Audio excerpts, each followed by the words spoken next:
Hello दोस्तों, welcome to money stocks. तो इस वीडियो के अंदर हम लोग बात करने वाले हैं मल्टीपल स्टॉक्स के बारे में। तो चलिए सबसे पहले हम लोग डिस्कस कर लेते हैं इन्फोसिस के बारे में, जहां इन्फोसिस के अंदर ड्यूरिंग द मार्केट ऑलमोस्ट हमें आधे % तक की गिरावट नजर आ रही है और 1560 रुपए के आसपास कहीं ना कहीं कंपनी हमें ट्रेड कर रही है।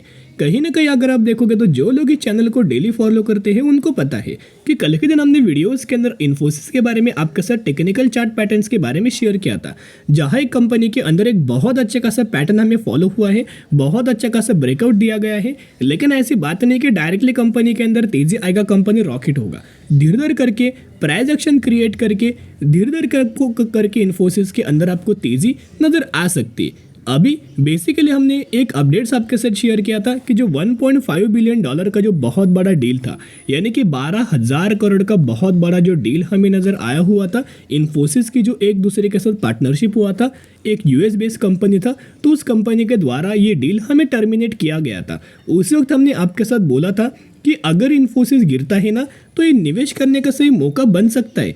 लेकिन अगर ये कंपनी गिरावट होने का पीछे बहुत ही कम रीज़न है, क्योंकि कंपनी के अंदर ढेर सारे पॉजिटिविटी अपडेट्स है। तो चलिए और क्या क्या पॉजिटिविटी अपडेट्स नज़र आया हुआ है एक एक करके हम लोग इन्फोसिस के बारे में डिस्कस कर लेते हैं। तो वैसे अगर आप देखोगे कोई ज़्यादा हमें इन्फोसिस के अंदर गिरावट नहीं हुआ। एक तो बेसिकली कंपनी लगातार दोस्तों गिरावट के अंदर मिल रहा था, कंसोलिडेशन फेस किया था, अभी फाइनली कंपनी का एक ब्रेकआउट हुआ है।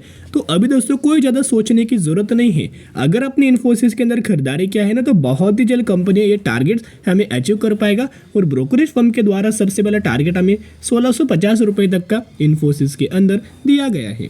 पिछले एक महीने में देखोगे तो 8% तक की तेज़ी नज़र आ चुकी है। तो सबसे पहले अपडेट्स के ऊपर अभी हम आ चुके हैं।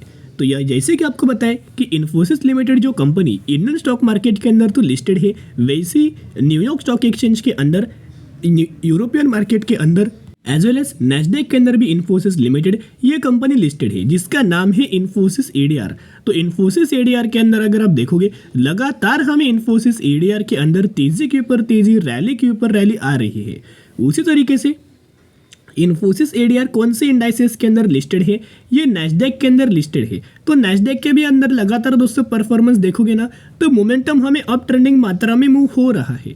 तो आने वाले समय के अंदर बहुत ज़्यादा चांसेस ये है कि सिर्फ इन्फोसिस के अंदर नहीं दोस्तों, बल्कि जितने सारी आईटी सेक्टर की कंपनीज है ना, उन कंपनीज को बेनिफिट हो सकता है, उन कंपनीज के अंदर तेजी आ सकती है। ये अपडेट्स कोई अभी के नहीं है, पहले बहुत सारे अपडेट्स आ चुके हैं, उसी का रिएक्शन बहुत ही जल्द आपको आईटी सेक्टर के अंदर देखने को मिलने वाला है। सबसे पहला अपडेट्स, जैसे कि आपको बताएं यूएस की जो इकोनॉमी है पहले बहुत ज़्यादा वॉलेटाइल नज़र आ रहा था, अभी वो इकोनॉमी अच्छी खासी स्टेबल नज़र आया हुआ है। और स्टेटमेंट हमें क्लियर कट दिया गया था, रिपोर्ट के अंदर हमने न्यूज़ आपके साथ कवर किया था। सेकेंड अपडेट देखोगे तो जैसे कि आपको पता होगा कि जो इन्फ्लेशन का जो डेटा है, जब हमें अमेरिकन मार्केट के अंदर नज़र आया था, यूएस का जो इन्फ्लेशन का जो डेटा है, महंगाई का जो रेट है, वो भी बहुत अच्छा खासा कम हो चुका है। सही बात है। तो अगर इन्फ्लेशन का डेटा रेट अगर कम होगा ना तो जिसका इम्पैक्ट इंडियन स्टॉक मार्केट के लिए भी पॉजिटिव अपडेट होगा, हर एक सेक्टर के लिए भी पॉजिटिविटी अपडेट्स नज़र आ जाएगा। थर्ड रीज़न की दोस्तों अगर बात की जाए तो आने वाले समय के अंदर यानी कि 2024 के अंदर ये जो रेट्स नज़र आए हैं ना, जो डेटा है, जो रेट्स है, वो पूरे कट हमें हो सकते हैं। तो कहीं ना कहीं ये बहुत अच्छे खासे अपडेट्स, इसका बहुत अच्छा खासा बेनिफिट हमें सभी के सभी आईटी सेक्टर की कंपनीज के अंदर नज़र आ सकता है। यही रीज़न है जिस वजह से आपने देखा होगा पिछले एक महीने से लगातार हमें आईटी सेक्टर की कंपनीज के अंदर लगातार तेजी आ रही है।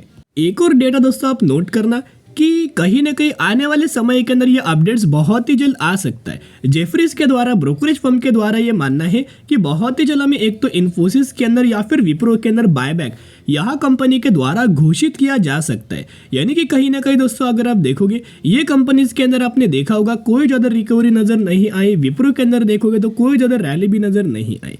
तो कहीं ना कहीं ऐसे बहुत बार हो चुका है, अगर कोई कंपनी फंडामेंटली स्ट्रांग है और वो कंपनी आगे नहीं बढ़ पा रहा है तो यह कंपनी के द्वारा क्या अनाउंसमेंट होता है, कंपनी के द्वारा अनाउंसमेंट किया जाता है बायबैक। तो बायबैक के अंदर होगा क्या, प्रमोटर्स खुद कंपनी के शेयर्स खरीदारी करेंगे और लगातार शानदार तरीके से रिकवरी हमें कंपनीज के अंदर नजर आ जाती है। फॉर एग्जाम्पल अभी विप्रो एक कंपनी, ऐसा मान लीजिए कि एक कंपनी है जो कि 100 रुपये के आसपास चल रही है, वो कंपनी का प्राइस अभी बिल्कुल भी नहीं बढ़ रहा है।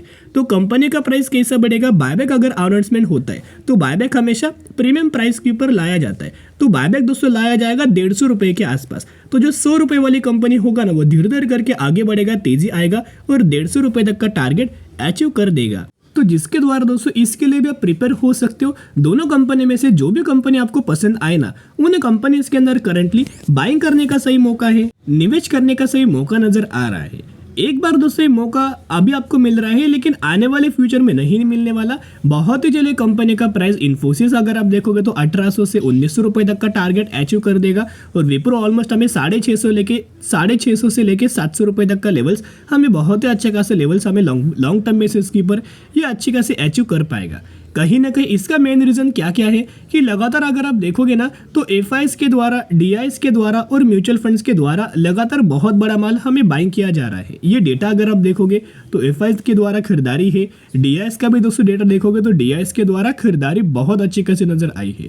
और डीआईएस के अंदर अगर आप एलआईसी का स्टेक देखोगे, यानी कि life insurance corporation of India, LIC का स्टेक अगर आप देखोगे इन्फोसिस कंपनी के अंदर लगातार दोस्तों बढ़ते हुए दिख रहा है। यहाँ आप देख सकते हो, ये है एलआईसी जिन्होंने पहले 8.19% का स्टेक था वो बढ़ा के 8.83% का स्टेक किया और फिर बढ़ा के 9.39% का स्टेक किया। लगातार एलआईसी के द्वारा इन्फोसिस के अंदर दोस्तों स्टेक अंदर हमें बढ़ाया जा रहा है। लगातार एलआईसी इन्फोसिस के अंदर बाइंग कर रहा है। तो दोस्तों जिसके द्वारा बहुत ज़्यादा चांसेस ये है कि बहुत ही शानदार तरीके से और ज़्यादा हमें स्टेक बढ़ सकता है एफआईएस के द्वारा, डीआईएस के द्वारा, एलआईसी के द्वारा और म्यूचुअल फंड्स के द्वारा।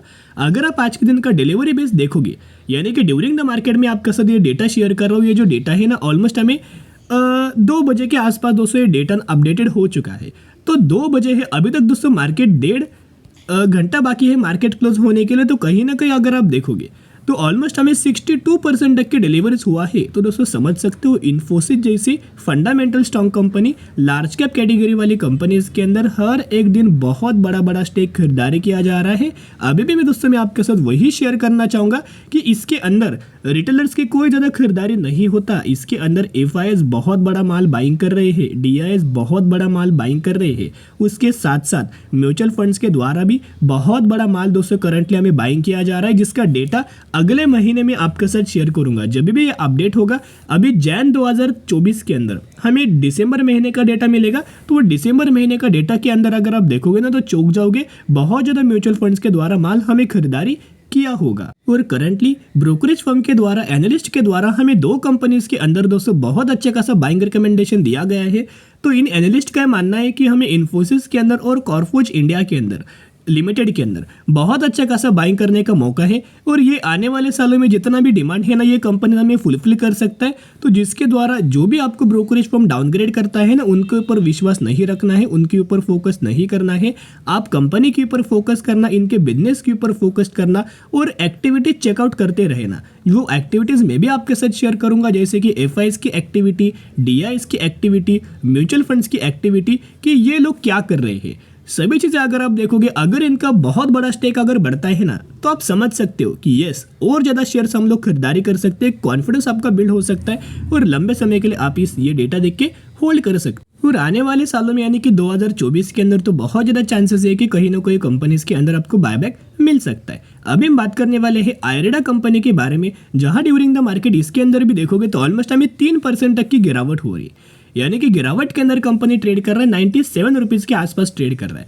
कल ही के दिन हमने आयरेडा कंपनी के बारे में आपके साथ शेयर किया था कि जो लॉक इन पीरियड था ना, जो भी कंपनी आईपीओ के माध्यम से मार्केट के अंदर आता है और जिन भी लोगों को आईपीओ मिल जाता है, सही बात है, जिन भी लोगों का अलॉटमेंट मिलता है ना, वो लोगों के लिए दोस्तों एक लॉक इन पीरियड होता है। उस लॉक इन पीरियड के अंदर होता क्या है, जब तक ये लॉक इन पीरियड एंड नहीं होता तब तक ये लोग अपना प्रॉफिट नहीं बुक कर पाएंगे। तो कहीं ना कहीं परसों हमें लॉक इन पीरियड खत्म हो चुका है, तो परसों के दिन भी गिरावट हुआ, कल के दिन भी गिरावट हुआ और आज के दिन भी हमें गिरावट हो रहा है। इसके पीछे का मेन रीजन है कि जिन लोगों ने 32 रुपीज़ के आसपास आयरेडा कंपनी के अंदर अलॉटमेंट मिला होगा, उन लोगों को बहुत अच्छा खासा करंटली प्रॉफिट हो रहा होगा, 3 गुना 4 गुना प्रॉफिट हमें दिख रहा होगा। तो कहीं ना कहीं उनका अभी प्रॉफिट बुकिंग करने का टाइम आ चुका है, ये लोग अपना प्रॉफिट बुक कर सकते। तो करंटली इन्हीं लोगों के द्वारा ये प्रॉफिट बुक बुक हो रहा है, इसी की वजह से गिरावट हो रही है। देखिए दोस्तों, कोई कंपनी 3 गुना 4 गुना अगर रिटर्न देता है ना, तो उस कंपनी के अंदर एक प्रॉफिट बुकिंग आना, एक गिरावट आना, ये जायज बात है और गिरावट तो होना ही चाहिए।